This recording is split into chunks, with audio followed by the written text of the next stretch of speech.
Rapides, ludiques et bruyants, les jet skis sont dans le collimateur de la commune de Théoul-sur-Mer. En ce début d'après-midi, des surveillants de plage viennent d'observer des comportements dangereux près du bord. Ils nous ont signalé un individu qui était devant dans la zone des 300 mètres, fond de balle.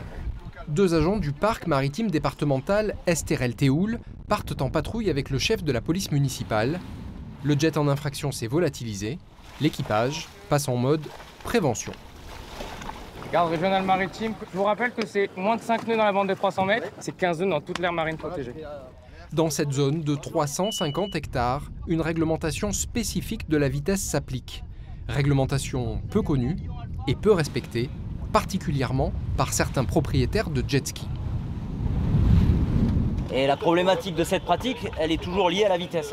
Il faut être sûr que c'est toujours la vitesse. Mais là, il faut que le maire voit avec le préfet maritime une navigation interdite au VNM. Ce qui se passe à Cannes et aux îles de l'Érins, c'est ce qui se passe. Et c'est justement cette interdiction cannoise qui inciterait certains pratiquants des VNM, les véhicules nautiques à moteur, à se rendre plus à l'ouest, à Théoul. Les jet skis viennent des communes voisines, ils viennent chez nous, au milieu du parc marin.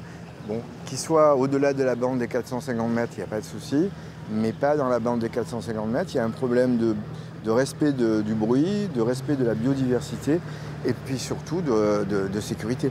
Il y a quelques jours, à Saint-Tropez, un accident de jet ski a fait 2 blessés, dont un grave.